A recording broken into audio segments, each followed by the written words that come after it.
नमस्कार दोस्तों, इसमें जितने भी प्रश्न हैं बहुत ही इम्पोर्टेंट हैं तथा उन्हें इतने अच्छे तरीके से बताया गया है कि वो एक ही बार में याद हो जाएँगे। जैसे कि कोई प्रश्न दिया गया है तो उसके पीछे का क्या एरिया था, मतलब कि वो ऐसा क्यों हुआ, किस लिए हुआ, ये सब जितने क्वेश्चन बन सकते हैं उसमें सारे क्वेश्चन का उत्तर दिया गया है कि एक ही बार में आपको वो प्रश्न याद हो जाएगा।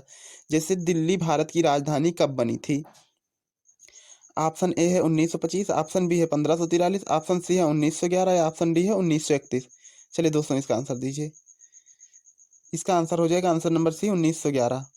दोस्तों हम आप लोगों को बता दें कि ये 1911 को मतलब 12 दिसंबर 1911 को दिल्ली दरबार का आयोजन सम्राट पंचम और उनकी पत्नी आई थी, वहीं पर दिल्ली दरबार का आयोजन हुआ और तब यह कहा गया है कि अब दिल्ली भारत की राजधानी बनेगी। मतलब पहले कोलकाता थी, कोलकाता के बाद अब यहाँ दिल्ली स्थानांतरित की जाएगी। लेकिन आधिकारिक तौर पर 13 फरवरी 1931 को दिल्ली पूरे भारत की राजधानी बनी और उस समय का वायसराय दोस्तों लॉर्ड इरविन था। दोस्तों ये काफ़ी बार पूछा जा चुका है कि दिल्ली भारत की आधिकारिक तौर से कब राजधानी बनी, तो 1931 में बनी थी। और कब कहा गया था कि मतलब दिल्ली भारत की राजधानी बनेगी, जॉर्ज पंचम और उनकी पत्नी आई और दिल्ली दरबार का आयोजन हुआ, तब कहा गया कि 12 दिसंबर 1911 को कहा गया कि दिल्ली मतलब भारत की राजधानी होगी, तभी से वहाँ पर कार्य होने लगा था, पर आधिकारिक तौर से 1931 में बनी थी। क्वेश्चन नंबर 2 है, महात्मा गांधी कहाँ के कांग्रेस अधिवेशन में नियुक्त हुए? ऑप्शन ए है मुंबई, ऑप्शन बी है कोलकाता, ऑप्शन सी है पटना, ऑप्शन डी है बेलगाम। इसका आंसर हो जाएगा दोस्तों आंसर डी बेलगाम। दोस्तों हम आपको बता दें कि महात्मा गांधी जी सिर्फ केवल एक ही अधिवेशन में भाग लिए थे, जो कि 1924 में बेलगाम में हुआ था। इसकी अध्यक्षता महात्मा गांधी जी ने की थी। यह 40वां अधिवेशन था। कई बार पूछते हैं दोस्तों कौन सा अधिवेशन था, इसलिए महत्वपूर्ण है क्योंकि गांधी जी ने केवल एक ही अधिवेशन की अध्यक्षता की थी। दोस्तों ये 1924 में हुआ था, बेलगाम में हुआ था और यह 40वां अधिवेशन था। दोस्तों ये बहुत ही इंपॉर्टेंट प्रश्न है, इसमें 3-4 प्रश्न है, सभी को याद कर लेना। चलिए दोस्तों अब चलते हैं नेक्स्ट क्वेश्चन की ओर। क्वेश्चन अच्छा लग रहा है तो प्लीज़ दोस्तों वीडियो को लाइक और चैनल को सब्सक्राइब कर लीजिएगा, ताकि आपको इसी तरह के वीडियो इसी चैनल पर मिलते रहें। चलिए दोस्तों अब चलते हैं आगे की प्रश्न की ओर। प्रश्न नंबर 3 है, भारतीय राष्ट्रीय कांग्रेस की स्थापना कब हुई थी? ऑप्शन ए है 1851, ऑप्शन बी है 1923, ऑप्शन सी है 1885, ऑप्शन डी है 1795 ईस्वी। चलिए दोस्तों इसका आंसर दीजिए। इसका आंसर हो जाएगा आंसर नंबर सी 1850 ईस्वी। दोस्तों हम आप लोगों को बता दें कि भारतीय राष्ट्रीय कांग्रेस की स्थापना एक सिविल सेवानिवृत्त एलन ऑक्टेवियन ह्यूम, मतलब तो कहीं कहीं दोस्तों ए ओ ह्यूम दे देते हैं, नहीं तो कहीं कहीं पर इनका पूरा नाम दे देते हैं तो लोग वहाँ पर कंफ्यूज हो जाते हैं, इसलिए हमने इनका पूरा नाम लिख दिया है। ए ओ ह्यूम का पूरा नाम एलन ऑक्टेवियन ह्यूम है। इन्होंने 28 दिसंबर 1885 ईस्वी को भारतीय राष्ट्रीय कांग्रेस की स्थापना की थी। उस समय का वायसराय लॉर्ड डफरिन था और उन्होंने भारत की आज़ादी के लिए, मतलब वो ये नहीं सोच रहे थे कि भारत की आज़ादी हो, उन्होंने सोचा कि इतने सारे अंग्रेज मारे गए थे, अब इनके लिए एक संस्था दे देते हैं और ये इसी संस्था से बताएंगे तो हम लोग पहले से चौकन्ने हो जाएंगे और इनके सभी आंदोलन को दबा देंगे। इन्होंने कई बार ऐसा किया भी था, जैसा कि दोस्तों देख रहे थे आप। कई बार जैसे 1919 में मतलब पहले सभी लोग वहां पर गए थे, मतलब वहां पर सभा की, अगर इससे इस तरह की मतलब संस्था ना होती तो लोग नहीं जानते कि ये कैसे सभा होगी, ये हुआ तो फिर ये लोग डायरेक्ट उस पर खून पर उतारू हो जाते थे। इसलिए उन्होंने एक इन लोगों को संस्था दी और उन्होंने सोचा कि अब सही रहेगा, मतलब कि अंग्रेज ज़्यादा नहीं मरेंगे। क्वेश्चन नंबर 4 है, बिच्छू के मारने से कौन सा अम्ल हमारे शरीर में चला जाता है जिससे बहुत दर्द होता है? ऑप्शन ए है फार्मिक अम्ल, ऑप्शन बी है फार्मेल्डिहाइड, ऑप्शन सी है मेथनोइक अम्ल, ऑप्शन डी था इनमें ए बी सी तीनों। इसका आंसर हो जाएगा दोस्तों answer number D A B C तीनों। दोस्तों हम आप लोगों को बता दें कि इस अम्ल का सूत्र CH2O होता है, जिसका अन्य नाम फार्मेल्डिहाइड, मेथनोइक अम्ल या मेथनेल या फिर फार्मिक अम्ल होता है। दोस्तों ये एनडीए में पूछा गया प्रश्न है, एनडीए में फार्मिक अम्ल दिया था तथा एक बार SSC जीडी में पूछा गया था, उसमें मेथनोइक अम्ल दिया था। दोस्तों ये इसका आईयूपीएसी नाम, अरे मतलब क्या कहते हैं, आईयूपीएसी रासायनिक नाम है।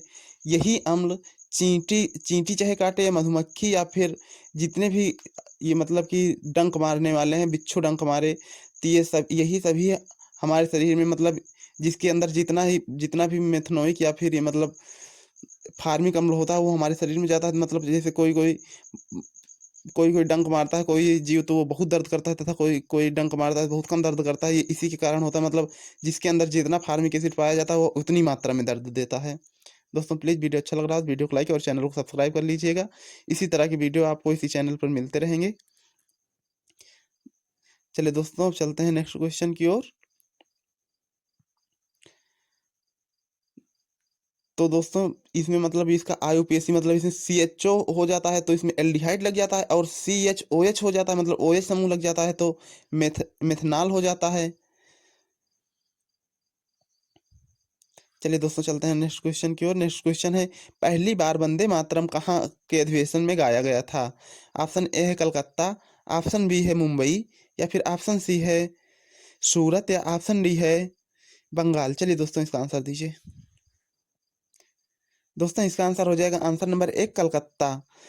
दोस्तों ये पहली बार वंदे मातरम कलकत्ता में गाया गया था। तो कई बार पूछता है कि कौन से अधिवेशन में गाया गया था। दोस्तों वो 12वां अधिवेशन था, और वहां पर पहली बार वंदे मातरम गाया गया था, जो 1896 में हुआ, जिसकी अध्यक्षता रहीमतुल्लाह सयानी जी ने की थी। दोस्तों ये काफी बार पूछा गया प्रश्न है, इसलिए प्लीज इसे याद कर लेना। इस मतलब कई बार पूछता है कौन से अधिवेशन, मतलब फिर 12वां अधिवेशन हो जाएगा, और मतलब कि कब गाया गया था, तो 1896 ईस्वी में कहाँ गया था, तो कलकत्ता में गाया गया था। क्वेश्चन नंबर 6 है, भर्ती कराने वाला सर्जेंट किसे कहा जाता है? ऑप्शन ए है सुभाष चंद्र बोस, ऑप्शन बी है महात्मा गांधी, या फिर ऑप्शन सी है डॉक्टर भीमराव अंबेडकर, या ऑप्शन डी है पंडित जवाहरलाल नेहरू। चलिए दोस्तों इसका आंसर दीजिए। इसका आंसर हो जाएगा answer number B, Mahatma Gandhi.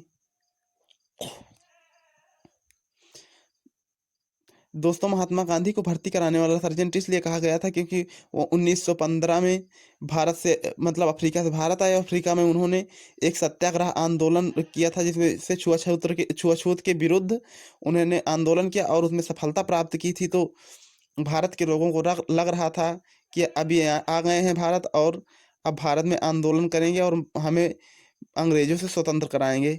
लेकिन गांधी जी ने सोचा कि वो गांधी जी अंग्रेजों के अत्याचार और उनके धोखा धोखा से मतलब विजय प्राप्त करने की मतलब पहले जो उन्हें साथ देता था बाद में उसी को धोखा दे देते थे, उनके इस नीति को नहीं जानते थे। और उन्होंने सोचा कि 1914 से 18 तक प्रथम विश्व युद्ध चल रहा था। उन्होंने सोचा कि भारत को अंग्रेजों को हम सेना देकर उनकी मदद करते हैं, और बाद में जब वो प्रथम विश्व युद्ध में जीत जाएंगे तो भारत को आज़ाद कर देंगे। उन्होंने इसलिए लोगों को भर्ती करने के लिए प्रोत्साहित किया। तभी सभी लोग उन्हें भर्ती कराने वाला दलाल कहने लगे, और अंग्रेज उसकी यह काम से खुश होकर उन्हें केसर हिंद की उपाधि दी थी। क्वेश्चन नंबर 7 है दोस्तों, टमाटर में कौन सा अम्ल पाया जाता है? ऑप्शन ए है टार्टिक अम्ल, ऑप्शन बी है ऑक्जेलिक अम्ल, या फिर ऑप्शन सी है सिट्रिक अम्ल, या ऑप्शन डी है हाइड्रोक्लोरिक अम्ल। चलिए दोस्तों इसका आंसर दीजिए।